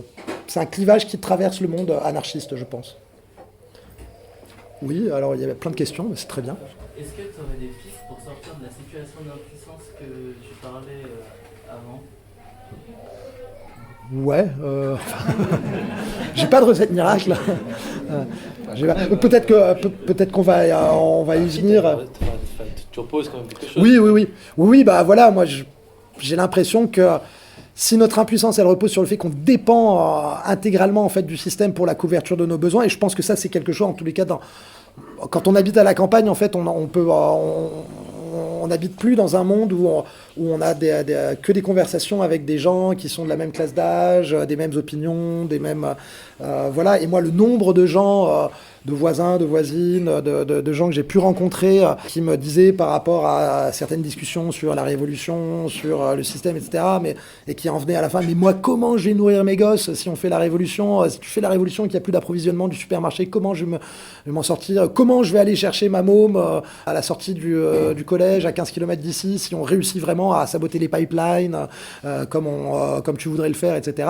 Voilà, et je pense que ça, c'est des préoccupations qui existent réellement dans la tête de plein de gens et qui constituent des blocages et qui font qu'en effet, ça rend toute idée révolutionnaire, toute idée de renverser le système, que ce soit de manière soft ou violente, et ben ça parle pas à grand monde parce que les gens sont conscients de la dépendance, des dépendances dans lesquelles ils sont pris et que ça les enferme en fait dans un mode de vie et qu'ils voient pas comment en sortir. Donc en effet, une des pistes, c'est d'essayer de retrouver un petit peu de prise sur nos conditions de vie quotidiennes, c'est de développer ce qu'on appelle notre autonomie matérielle au quotidien, l'autonomie énergétique, alimentaire. Et je pense qu'une des raisons pour lesquelles cette idée-là d'autonomie elle se développe un petit peu de nos jours. Il y a plein de gens, de jeunes gens, jeunes ou pas d'ailleurs, qui se retrouvent derrière un petit peu ces mots-là, cultiver notre autonomie matérielle, alimentaire, énergétique, etc. C'est parce que intuitivement, enfin voilà, ils voient bien, ils ont compris ces mécanismes de verrouillage et qui cherchent à sortir en partie de leur impuissance. Donc c'est en partie cette voie-là dont j'estime qu'elle pourrait en tous les cas. Ce ne serait pas la solution à tous nos problèmes, mais ce serait la condition sine qua non pour qu'on se sente moins verrouillé dans le système et qu'on puisse peut-être réussir à le remettre en question à terme. Enfin voilà, ce serait un petit peu la piste en tous les cas que je propose. Et, ouais. Tout à l'heure, tu as parlé dans la liste des diverses tâches de la vie quotidienne jusqu'à 21h, des enfants. Ouais. Je me demandais si tu avais dans ton livre abordé la question des enfants, le soin aux enfants, l'éducation des enfants. Est-ce que c'est une question à laquelle tu t'es confronté ? Non, moi dans mon livre, en fait quand je me suis rendu compte que je voulais pas juste rester sur un plan critique, très philosophique, la histoire des idées, exhumer cette idée de délivrance, montrer comment elle pénètre les théories de plein d'auteurs différents, montrer comment elle nous traverse, mais que j'avais envie aussi de montrer, de souligner le fait qu'il y a que d'autres conceptions de la liberté sont possibles, que cet imaginaire-là, en fait, il s'est imposé contre d'autres imaginaires de liberté. Je me suis rendu compte que si je développais ça, j'entrais forcément dans le champ de ce qu'on appelle les utopies, les projets de société, etc. Et en fait, là, c'est très compliqué parce qu'en fait, j'avais pas envie, pour plein de raisons, d'écrire une utopie. En fait, je trouve ça relativement stérile. En tous les cas, une description de la société idéale vers laquelle il faudrait tendre, ça ne me convainc pas. Pour autant, je suis très sceptique quant à l'idée qu'on ne pourrait rien dire, enfin, qu'il faudrait surtout ne pas détailler le monde auquel on aspire, ce qui a été une idée qui a dominé en partie les têtes de certains anarchistes ou de certains marxistes à une époque, parce que c'est l'idéal, il faut pas, voilà, l'idéal c'est pourri, etc. Moi je pense que c'est important de figurer un petit peu ce vers quoi on veut aller, mais sans trop pas de manière aussi détaillée qu'un projet de société ou qu'une utopie. Donc je me suis rabattu sur la notion d'imaginaire, de dire voilà, il faut Il faut lutter contre l'imaginaire de la délivrance en redéployant l'imaginaire de l'autonomie, en essayant de préciser un petit peu dans quelle direction ça va. Mais je ne suis pas rentré dans le détail, je suis rentré juste dans certains aspects de l'imaginaire d'autonomie. Et notamment, je ne suis pas, par exemple, rentré dans la question du rapport aux enfants, qui est une question hyper complexe et qui, moi, me traverse comme plein de gens qui ont des enfants, avec l'idée que, quelque part, l'autonomie, ça voudrait dire peut-être la déscolarisation. En tous les cas, il y a pas mal de gens qui sont dans des tripes de vie alternatifs et autonomes et qui optent plutôt pour la déscolarisation. Il faut prendre en charge nous-mêmes, être autonome, plutôt que de se délivrer sur les institutions des tâches de l'instruction et de la transmission d'un certain nombre de valeurs. Plutôt que de s'en décharger sur les institutions, il faudrait prendre en charge nous-mêmes, ne pas se délivrer, être autonome. Ça marche très bien. Après, en pratique, c'est compliqué aussi. Et moi, je pense, en tous les cas, que l'autonomie, c'est pas se débrouiller tout seul. C'est plutôt de s'organiser socialement et collectivement pour soulager nos peines sans tomber dans des formes de dépendance asservissante vis-à-vis de méga-organisations sur lesquelles on n'a aucune prise. Et donc, sans doute, je pense qu'il y aurait des manières de trouver des systèmes de scolarisation, d'instruction, etc., partagés aussi, où on prenne en charge une partie de cette tâche-là sans s'en délivrer totalement, mais où on puisse avoir des moments où on n'a pas toujours les enfants dans les pattes. Mais il faudrait réfléchir plus longtemps, je pense. Je ne sais pas si c'est satisfaisant, mais... Mais il y a quand même des écoféministes qui inspirent ton travail, qui inspirent ta réflexion là, sur la subsistance. Peut-être tu peux nous en parler, parce que tu dis que tu n'as pas réfléchi à ça, mais quand même, il y a tout un chapitre, quoi. J'ai pas réfléchi spécifiquement à la question de l'enfance, mais oui, en fait, là, on a surtout parlé de délivrance, etc. Il y a plein de questions qui vont plutôt vers c'est quoi l'autonomie. Si la délivrance est le fait de chercher à être déchargé des nécessités de la vie quotidienne, et par rapport à ça, on se rend compte que d'abord dans notre langage quotidien et dans plein de tracts, dans plein d'usages du mot liberté, autonomie aujourd'hui, on se rendra compte que l'autonomie, c'est plutôt... Il y a une autre conception de la liberté possible, ou de l'émancipation possible, qui est que ce serait de prendre en charge nous-mêmes un certain nombre d'activités. Prendre en charge notamment les activités politiques, mais aussi peut-être d'autres activités productives, plutôt qu'en être déchargé. Ça, c'est au cœur de notre langage quotidien. Regardez, lisez des tracts du mouvement zapatiste, vous verrez bien que la liberté, l'autonomie pour les zapatistes, c'est prendre en charge nous-mêmes, non pas être déchargé, mais prendre en charge nous-mêmes, que ce soit les tâches politiques ou un certain nombre de tâches matérielles contre le capitalisme et le néolibéralisme. Et quand on parle d'autonomie énergétique ou alimentaire aujourd'hui, dans le mouvement écologiste radical, autonomie, ça ne signifie pas se donner ses propres lois, ça c'est l'étymologie et la signification que les philosophes donnent en général au terme. Autonomie, ça veut dire subvenir à nos propres besoins. Et subvenir à nos propres besoins, ça veut dire quoi? Ça veut dire prendre en charge ces nécessités de la vie que sont l'alimentation et aussi de disposer d'un minimum d'énergie pour se chauffer, pour se soulager d'un certain nombre de peines et d'efforts, etc. Et quand on continue à creuser un petit peu les choses, notamment quand on se libère des grands textes de la philosophie et de la pensée politique dans lesquels cette idée de délivrance est explicitement ou implicitement toujours plus ou moins dominante, notamment dans la pensée moderne. Et quand on regarde la texture des formes de vie populaires et des luttes que les classes populaires ont menées pour leur émancipation, on se rend compte que les classes populaires, elles défendaient tacitement une toute autre conception de la liberté, qui n'était pas une conception de la liberté comme délivrance. Parce que notamment au cœur des formes de vie populaire, des luttes des classes populaires, il y avait la défense des biens communs, des communaux et plus largement des biens communs contre l'accaparement par les puissants et l'exigence de libre accès à un certain nombre de ressources. Par exemple, la liberté dans les tracts des paysans allemands au XVIe siècle, c'est toujours articulé comme liberté des eaux, liberté des forêts, liberté de la terre. Et par liberté des eaux, on entend droit d'accéder librement aux ressources qui sont contenues dans les rivières, c'est-à-dire droit de pêche, en gros. Liberté des forêts, ça veut dire droit d'accéder librement aux ressources qui sont impliquées dans les forêts, c'est-à-dire droit de récupérer du bois mort, de récupérer du bois de charpente, de chasser éventuellement, de prélever des plantes, etc., etc.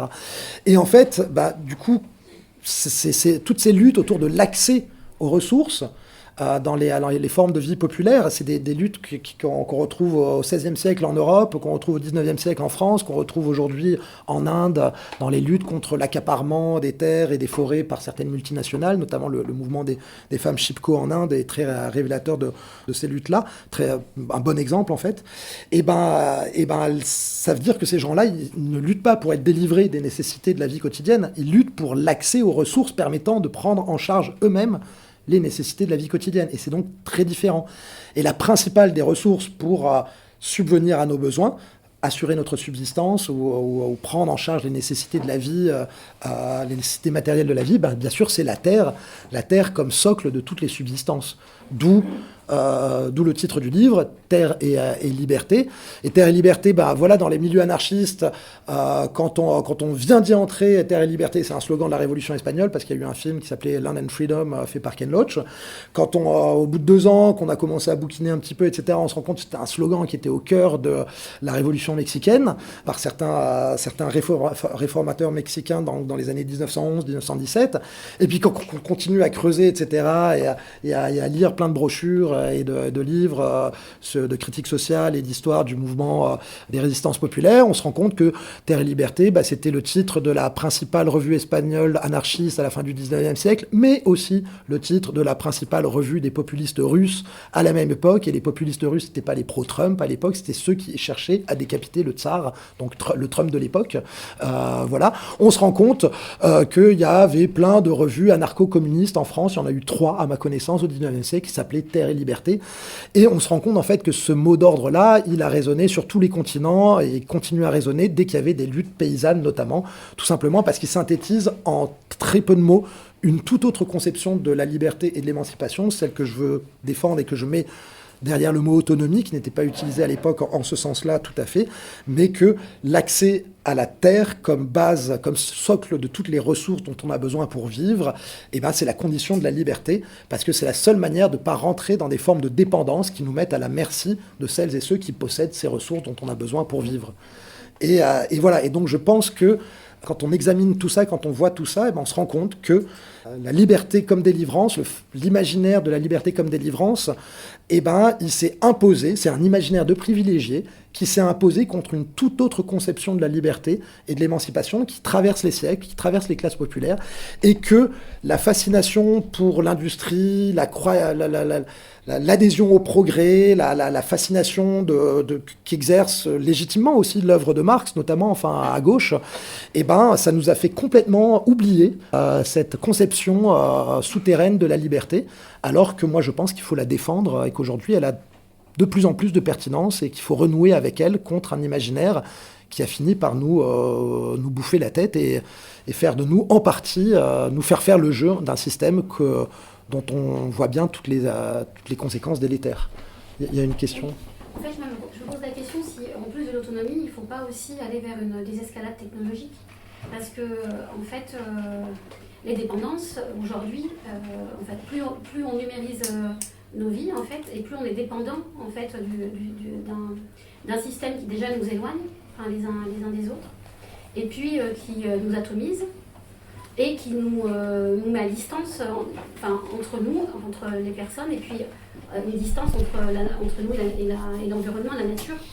Donc moi je me pose cette question-là, et d'autant plus que aujourd'hui l'emprise numérique elle est de plus en plus utilisée comme une contrainte, et comme un outil de chantage, de contrainte et de pression. Aujourd'hui, si on ne passe pas par la technologie, on peut pas, on est privé de droits. On ne peut pas avoir accès aux droits et on peut même être en difficulté pour développer certaines autonomies.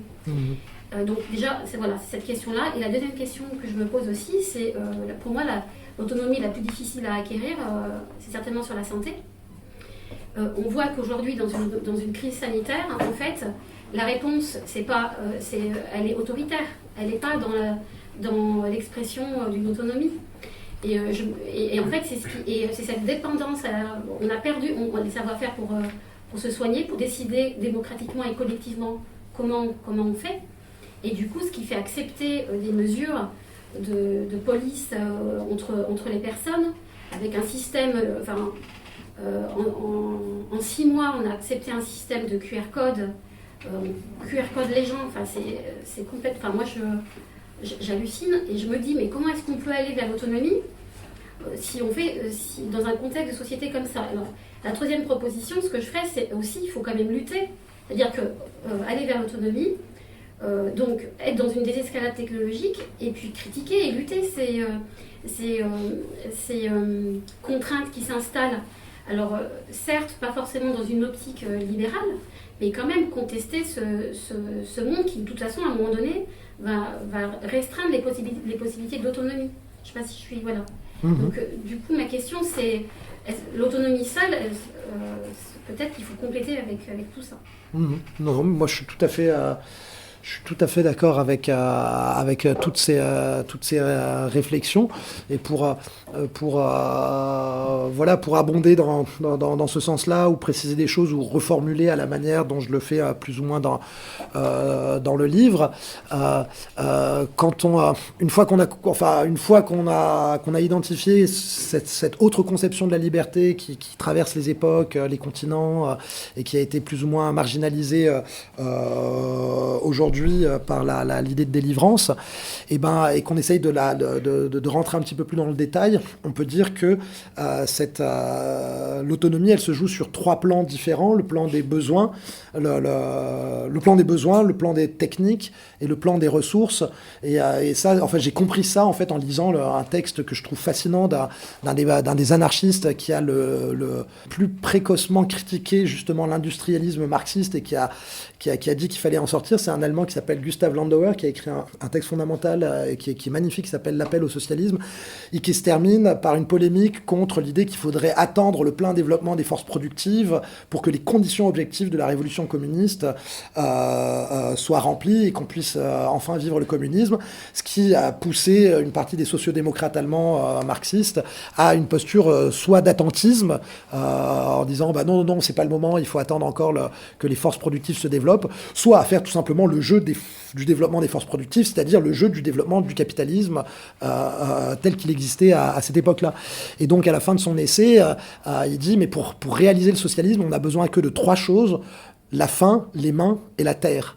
Et il répète ça, comme une litanie: la faim, la main et la terre, elles sont là, on les a déjà, on n'a besoin que de ça pour créer le socialisme et pour vivre notre conception de la liberté contre la société qui nous est imposée.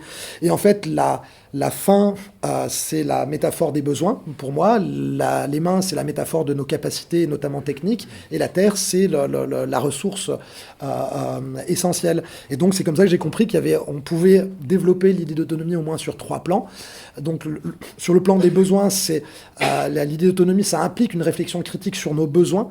Parce qu'en fait, si on a des besoins infinis, on ne sera jamais capable de les couvrir par nous-mêmes. Ou on sera dans une espèce de fuite en avant. Il faudra toujours plus travailler pour couvrir nos besoins. En fait, ce qui se passe, en réalité, c'est que dès qu'on est dans une perspective d'autonomie, il y a forcément un processus d'auto-réduction ou de réflexion critique sur nos besoins. Tout simplement parce que dès qu'on se met à faire les choses par soi-même, et qu'on sait ce qu'il en coûte, le premier besoin, c'est de ne pas passer sa vie à travailler pour satisfaire des besoins toujours croissants et illimités. Et à l'inverse, rien ne vient borner les désirs et les besoins de celles et ceux qui font tout faire aux autres, de telle sorte qu'on voit bien le lien entre la délivrance, la croissance infinie et les caprices fous des dominants qui ont toujours été, qui en se délivrant de toute tâche matérielle, développent des caprices complètement odieux. Ça se retrouve dans toutes les formes de domination de Babylone jusqu'à aujourd'hui. Ça, c'était sur le plan des besoins. Et sur le plan des techniques, pour venir à ce que tu dis, l'autonomie, ça implique une réflexion critique sur les outils, sur le type d'outillage qu'on utilise. Et là, c'est un point important, une petite nuance qui me semble être nécessaire d'être faite, c'est que je pense qu'il faut distinguer la technique comme une dimension fondamentale de la condition humaine, en fait, qui est une réalité anthropologique qui traverse toutes les sociétés, etc. Il y a toujours eu du développement technique. Et les techniques, dans ces cas-là, ça sert toujours à soulager, à alléger nos peines, nos souffrances, souffrances, nos efforts, et en ce sens, c'est très bien. Enfin, je veux dire, c'est la défense de l'autonomie, c'est pas la défense de l'idée il faut souffrir, il faut valoriser la peine, l'effort, etc. Donc, quand on peut se passer par des outils techniques, notamment d'un certain nombre d'efforts ou de peines, de souffrances ou d'activités fastidieuses, sans que ça nous rende dépendants d'instances qui en profitent pour nous enfermer, et ben c'est très bien. Et ça, c'est le développement technique de l'humanité, où on développait des techniques pour soulager nos efforts. Mais c'est très différent de la technique, des technologies aujourd'hui. La technologie, à l'époque du capitalisme, elle a véhiculé sans cesse le fantasme d'une délivrance totale de tous les efforts et de tous les maux de la condition humaine, derrière l'idée d'un paradis, le paradis de John Hetzler tout à l'heure, ou d'un monde rêvé où on serait délivré de toutes les peines et de tous les fardeaux de la vie quotidienne et des nécessités de la vie. Mais les technologies, en promettant de nous délivrer, elles nous rendent totalement dépendants des industries qui les produisent. Et parce que la différence, c'est que ce qu'on appelle les techniques traditionnelles d'avant la révolution industrielle, c'est facilement réappropriable. Le mec qui a inventé la roue, il aurait beau mettre un brevet là-dessus, c'était difficile à masquer à son voisin comment ça fonctionne le truc. Hein.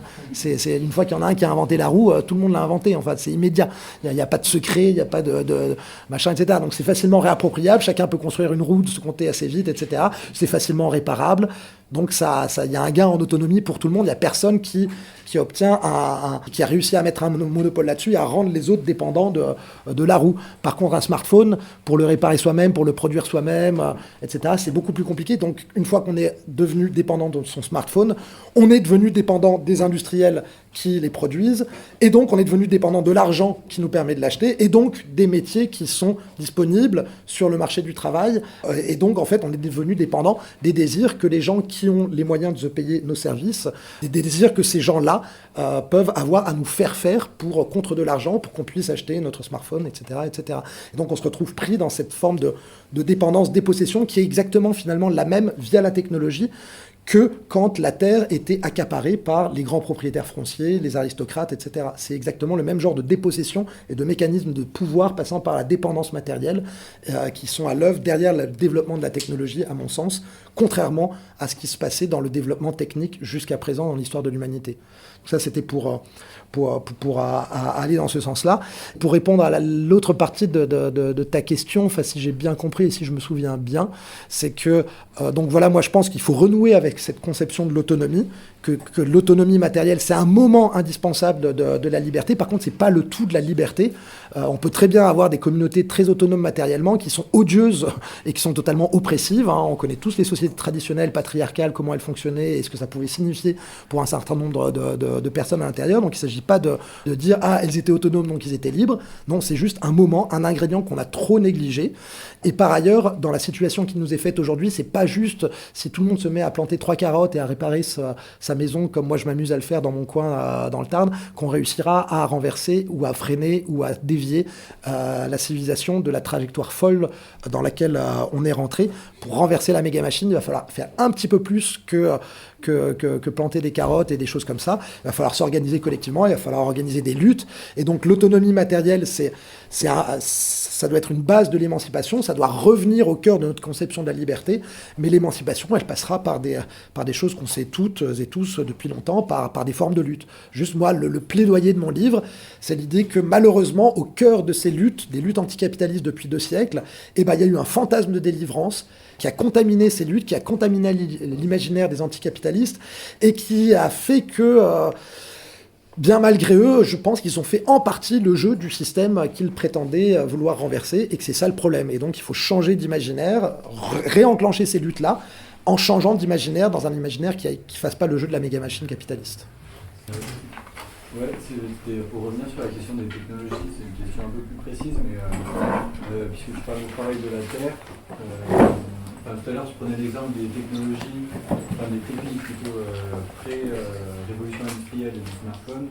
Mais concrètement, pour le travail de la Terre, qu'est-ce que toi tu prônes, a priori pas le smartphone, mais Ça sert à rien. Mais, Ah non, contrairement à ce que tu penses, Monsieur Macron vient de mettre 2 milliards sur la table pour développer l'agriculture 4.0. Et l'agriculture 4.0, j'ai pu visiter des fermes déjà, c'est des mecs qui pilotent leur tracteur à partir de leur smartphone. Donc le smartphone va remplacer la bêche comme outil fondamental de l'exploitant de demain. Et ça, c'est le projet de Macron. Mais excuse-moi, je t'ai interrompu. Non, mais du coup, je me demandais, qu'est-ce que toi tu prônes? Est-ce qu'il faut utiliser que des techniques pré-révolution industrielle? Est-ce qu'il faut utiliser du mécanique, du motorisé? Est-ce que tu prônes la traction animale, par exemple, qui pose d'autres problèmes aussi? Là, c'est rentrer dans plutôt le projet de société ou les trucs un petit peu concrets. Après, voilà, j'y réfléchis. J'ai pas de... Moi, je pense que toutes ces questions, en fait, enfin, en tous les cas, si jamais, pour pas que ça tombe du ciel, de la tête d'un philosophe, etc., en fait, ces questions-là, elles se poseront de manière collective, en fonction des ressources disponibles, des envies des gens, des outils dont ils disposent, du temps dont ils disposent, etc. Et peut-être que les réponses, elles varieront d'une région à l'autre. Mais moi, en gros, ce que je dirais, en tous les cas, sur cette question-là, c'est que il y a quand même, voilà, parmi un certain nombre de technologies industrielles qui nous soulagent de nos efforts et de nos peines, il y a quand même, enfin voilà, le moteur à explosion, c'était, je sais pas si on pourra s'en passer totalement un jour, et peut-être que s'il y a un endroit dans lequel ce serait légitime de le garder, peut-être en partie, au moins, ce serait peut-être renoncer aux bagnoles, peut-être sauf pour les ambulances et les pompiers, et peut-être aussi de garder un certain nombre de tracteurs, parce qu'en effet, sinon, la traction animale, c'est super, mais ça pose d'autres problèmes.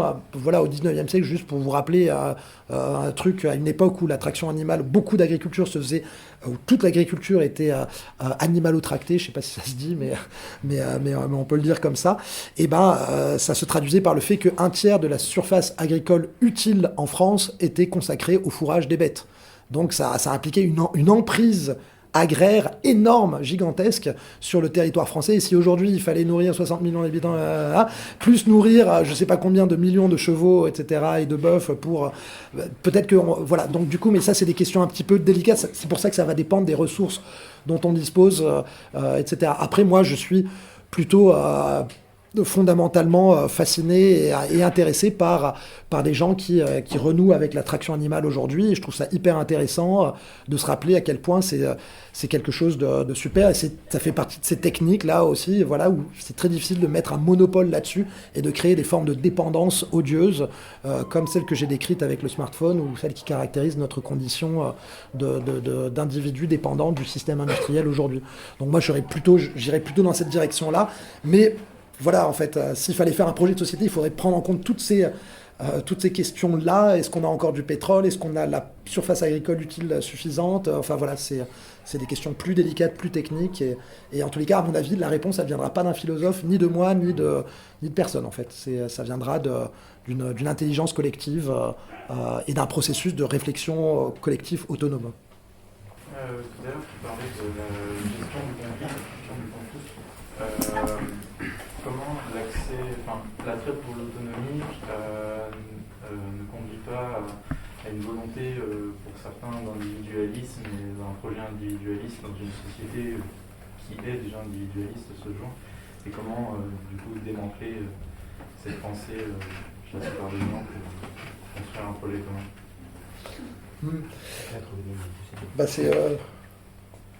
C'est une question hyper importante avec tous les courants survivalistes qui peuvent en particulier parfois utiliser le terme autonomie dans un sens plus ou moins voisin de celui que j'utilise.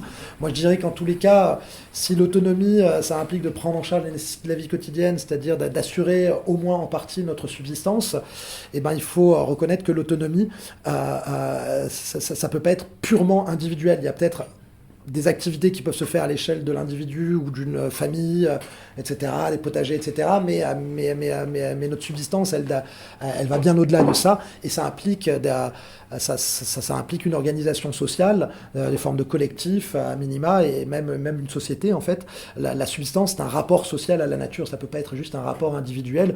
Le meilleur exemple de ça, c'est que la fable ou la fiction fondatrice de la modernité, de l'individuel, une des fictions fondatrices de l'individualisme libéral moderne, c'est Robinson Crusoe, là, et donc on a l'impression de l'individu tout seul qui assure sa subsistance, etc. Mais en fait, moi je pense que Robinson Crusoe, il serait mort la bouche ouverte au bout de 4 jours si Daniel Defoe n'avait pas eu l'intelligence de faire s'échouer en même temps que Robinson Crusoe des caisses d'outils en même temps que lui sur la plage. Et ces caisses d'outils, qu'est-ce qu'elles matérialisent ? Elles matérialisent le soutien de toute une société, le travail de plein d'artisans, de mineurs, de forgerons, etc., qui ont fabriqué ces outils grâce auxquels il va pouvoir assurer sa subsistance pendant un certain temps. Et ça nous rappelle que la subsistance, c'est jamais une activité individuelle, c'est toujours une activité politique et collective. Et donc l'autonomie, ça signifie pas l'indépendance, ça signifie en fait... parce que ça n'existe pas l'indépendance, en tous les cas au sens matériel, on est toujours dépendant des autres, et c'est très bien, c'est un des aspects de la condition humaine, on dépend de ces autres personnes dont on aimerait bien être délivré pour autant, parce que c'est compliqué de s'organiser avec elles, mais voilà, on sait pas, ça fait partie de la vie humaine. Et donc l'autonomie, c'est pas l'indépendance, ça c'est la fiction de bourgeoise par excellence de la liberté. L'autonomie, c'est certaines formes d'interdépendance, et je dirais que du coup, pour penser l'autonomie, en fait, il faut distinguer entre les dépendances asservissantes, parce que asymétriques, qui nous ligotent pieds et poings liés à des grandes organisations sur lesquelles on n'a aucune prise et qui peuvent dicter les conditions de la relation. Et dont l'exemple le plus classique, c'est le paysan aujourd'hui qui est dépendant d'un groupe agro-industriel qui lui fournit ses intrants et qui lui achète toute sa production. Et donc le groupe industriel peut tout à fait dicter les conditions de l'achat du lait, et Lactalis peut tout simplement dicter qu'il achètera le lait en dessous des prix de production, et on sait que cette problématique-là, elle traverse toute l'agriculture moderne, et voilà. Et donc en fait, il faut sortir de ces dépendances asymétriques et asservissantes, c'est ça l'enjeu qui se joue autour de l'autonomie. Quand on parle d'autonomie énergétique alimentaire, on veut sortir de notre dépendance vis-à-vis des grandes multinationales de l'énergie et des grands systèmes agro-industriels, et reprendre nos besoins en main, c'est ça. Et ça implique, puisque ça ne se fait pas tout seul, de reconstruire des interdépendances à petite échelle, de manière locale, de manière plus humaine, des interdépendances sur lesquelles on a prise, et si on n'est plus satisfait, ou si on pense que la relation se fait à notre détriment, eh ben, on peut en discuter avec les autres, on peut remettre les choses à plat, et on peut modifier les conditions de l'interdépendance. En tous les cas, on peut essayer... On peut avoir prise sur les formes d'interdépendance qui nous caractérisent. Et je pense que tout ça est illustré par le fait que les gens en quête d'autonomie aujourd'hui, ça prend toujours la forme, toujours la forme, je pense, d'organisation à petite échelle, micro-locale, les circuits courts, des choses pas grandioses comme la délivrance, délivrer l'humanité entière de tous ces maux et de toutes ces peines, pas ce grand fantasme, en effet exaltant, mais qui s'est révélé une illusion funeste, je pense, mais des initiatives petites, modestes, à échelle réduite, et qui sont malheureusement parfois taxées d'égoïstes ou d'individualistes ou de trop restreintes par certains, mais je pense que c'est par là qu'il faut commencer, et qu'on pourra reconstruire des formes aussi d'organisation plus intéressantes, plus larges, sur une base fédéraliste, en fédérant toutes ces activités, tous ces collectifs qui chercheront à reprendre en main une partie de leur subsistance. Et du coup, comment tu penses qu'avec cette mise en place depuis des siècles de la notion de liberté libérale ou même d'émancipation pour la gauche, au vu du désastre imminent écologique qui arrive, comment tu penses que cette notion d'autonomie elle peut être une clé pour commencer, et est-ce que ça pourrait commencer assez vite de changer ce système, Moi je me rassure pour ne pas complètement déprimer parfois, parce que là la situation est un peu préoccupante, mais j'ai l'impression que ça a déjà commencé, en fait, que ces aspirations-là, c'est pas juste, elles viennent pas dans ma tête. Moi, en fait, j'ai écrit ce livre, mais il porte l'auteur, c'est Aurélien Berland, mais en fait les réflexions qui sont là, c'est le fruit d'innombrables discussions, et j'essaie juste de mettre en musique philosophique et politique des aspirations qui sont à l'œuvre dans la société telle qu'elle existe aujourd'hui, même en France, qui sont à l'œuvre au Chiapas, au Kurdistan, dans des luttes en Inde. J'ai essayé de mettre des mots sur des réalités, des aspirations, une certaine conception de l'émancipation qui a été invisibilisée par les intellectuels dominants notamment, parce que, pour une raison bien simple, parce que les intellectuels, et j'en suis un, et quand on était intellectuel et qu'on a envie de passer sa vie à lire, écrire et réfléchir, on a sacrément besoin d'être délivré des nécessités de la vie quotidienne. Il y a bien un groupe social qui a envie d'être délivré, qui a besoin de délivrance, et qui va particulièrement avoir tendance à confondre liberté et délivrance, ou à ne pas se poser de problème à part ça, à ce propos, ou à juger que cette identité, elle va de soi et qu'il n'y a pas à la questionner, c'est les intellectuels. Et c'est peut-être pour ça que cette idée de délivrance, elle est devenue hégémonique dans notre culture occidentale, et même et à gauche aussi, vu l'importance qu'on accorde aux intellectuels, aux débats d'idées, etc., et le poids que les intellectuels ont eu. Donc voilà, moi c'est ça que j'ai essayé. Moi j'ai l'impression que le processus il est à l'œuvre, et que ce qu'on peut faire en tant qu'intellectuel aujourd'hui, puisque j'en suis un, c'est de renforcer ce mouvement-là, de donner des pistes, de donner confiance aux gens, dans les intuitions politiques qu'ils ont, mais parce qu'on recherche toujours, quand on a des intuitions politiques, la théorie qui justifie, qui nous permet de nous défendre, et que ce soit pas juste une idiosyncrasie, une préférence individuelle. On a besoin de ça, et donc pour moi, voilà la tâche des intellectuels aujourd'hui, ou en tous les cas la tâche que je m'assigne, c'est justement de faire ça, c'est de montrer la profondeur politique, la pertinence politique de ce geste-là, en partie malgré sa modestie apparente et le fait qu'il semble, qu'il peut sembler anodin, etc.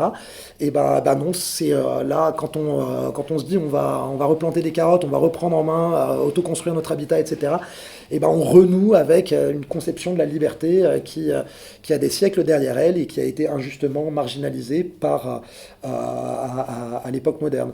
Donc c'est un petit peu ça qu'il y a derrière. Et quand je dis ça, il y a néanmoins plein d'intellectuels qui abondent dans le sens de l'autonomie, enfin plein, c'est pas c'est loin d'être la majorité, et c'est plutôt des intellectuels qui ont été complètement marginalisés. Et une autre caractéristique, c'est que ce sont des intellectuels de sexe féminin. Ce sont des autrices en général, et pas des auteurs, qui ont défendu l'autonomie dans l'histoire de la pensée jusqu'à présent. Il y en a 3 que je voudrais mentionner, parce que ça me semble important, et ça me permet de répondre à une question que tu m'as posée tout à l'heure, il y a très longtemps, sur l'écoféminisme, que j'ai complètement zappé. Je suis vraiment désolé et confus.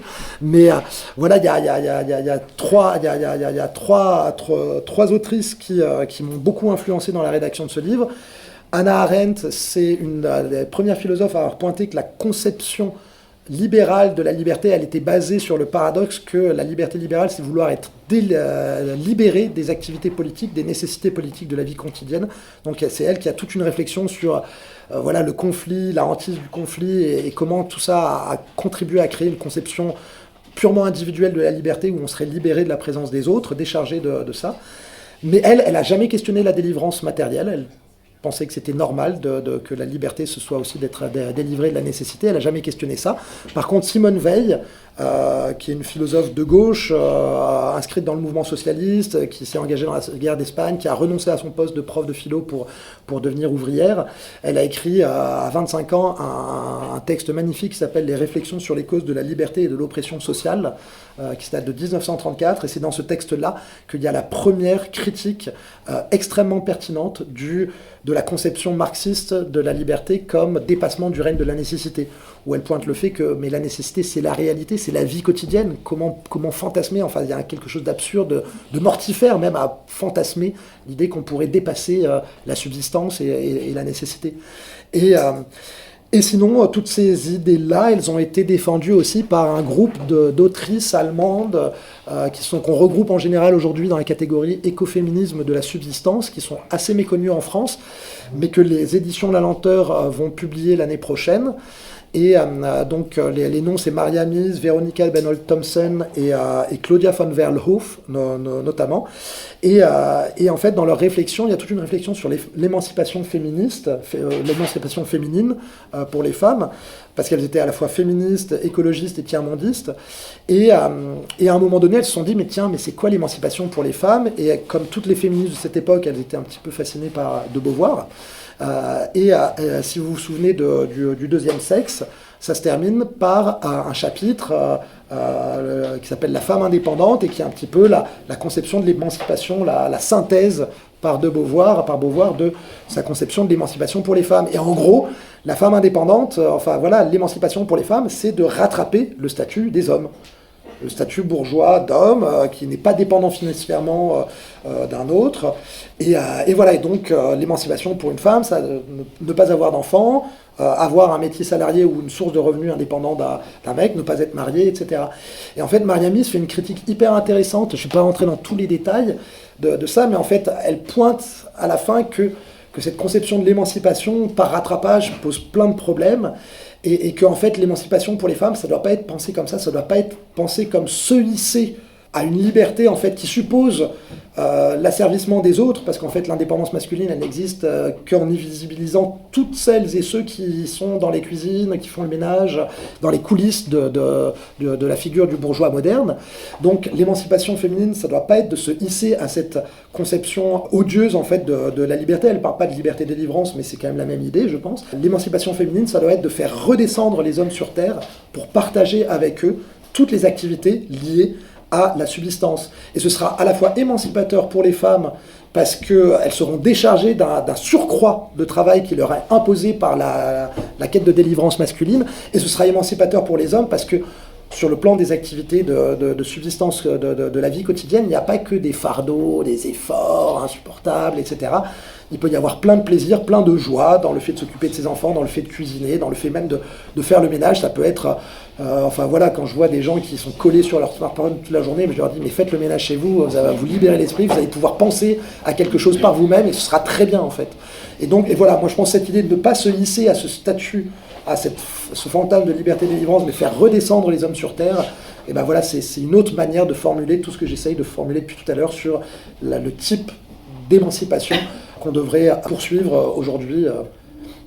Voilà. Vous avez beaucoup parlé du fait de se délivrer sur les autres, de faire faire aux autres des choses. Je réfléchissais au fait, par rapport à la répartition des tâches, en fait, il y a on a tous aussi des talents, et des fois il y a des activités qui se créent par, je sais pas, dans l'artisanat par exemple, c'est pas industriel, mais je sais pas, un luthier qui va faire son travail, c'est un métier qui demande énormément d'heures passées sur des choses très précises. Donc il va pas peut-être par exemple pouvoir se charger d'autres parties qui sont peut-être liées à l'autosuffisance, mais qui peuvent quand même être utiles collectivement sur une petite échelle. Et du coup, je me posais la question de ça, la question de aussi quelle place on laisse à... j'ai l'impression que il y a une responsabilité à avoir, par exemple, sur des activités domestiques, mais on a aussi, dans toutes les sociétés, il y a quand même une place qui est laissée à des activités qui ne sont pas que liées à la survie, qui sont aussi des choses, je pense à l'art par exemple, et après je pense qu'on peut questionner aussi le statut de l'artiste par exemple qui serait complètement déchargé pareil de nécessité, on peut la questionner, mais... Non mais je vois c'est la question en fait c'est vrai que derrière l'idéal d'autonomie tel que je l'esquisse un petit peu, il y a en fait, bien sûr, c'est pas la figure du spécialiste ou de l'expert qui a derrière ça, c'est plutôt l'homme touche à tout, la polyvalence, la polyactivité, la capacité. Moi, je parle d'amateurisme généralisé à toutes les activités liées à la subsistance, amateurisme au sens où on aime faire les choses par soi-même, et voilà. Et donc, il y a forcément une certaine critique de la division du travail, de la spécialisation.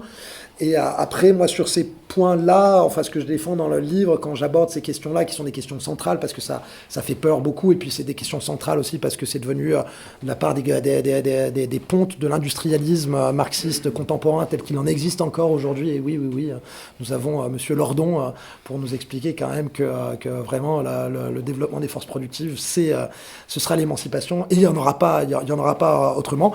Ce serait que, selon lui, toute autre idée, ce serait la fin de la division du travail, etc. Et c'est tellement merveilleux, la division du travail.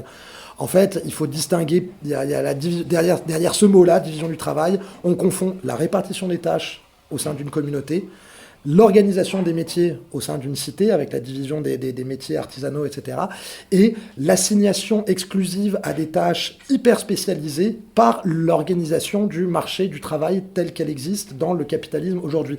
Et pire des formes, l'assignation à un geste, toujours le même, sur une chaîne de montage, et ça c'est Chaplin, mais c'est juste la forme caricaturale de cette assignation à une tâche hyper spécialisée dans le marché industriel du travail. L'autonomie, elle est incompatible avec ces deux dernières formes. Par contre, elle est tout à fait compatible avec l'idée de répartition des tâches, tout simplement parce qu'on n'est pas autonome tout seul, encore une fois. Elle est tout à fait compatible aussi avec l'organisation des métiers. Le fait d'avoir des métiers, des compétences particulières. Moi, ce pourquoi je plaide, c'est pas de tous avoir la même forme de vie, être tous paysans, voilà, et autoproduire tout dans notre coin, etc. C'est pas du tout ça. Moi, ce que je plaide, c'est que l'ensemble des activités qu'on a toutes et tous, sauf exception, tendance à juger pénibles, un peu ingrates et pas passionnantes, et ben qu'on se les partage. Que personne ne soit totalement exonéré de vider les chiottes, de faire à manger, de faire le ménage, la lessive, etc. Même si on est un grand artiste. Et en fait, je pense que ça ferait du bien à plein de grands artistes et plein de grands intellectuels de s'occuper de ces tâches-là, tout simplement parce qu'en fait, on ne peut pas passer notre journée à réfléchir, on ne peut pas passer notre journée à peindre, etc. C'est pas vrai.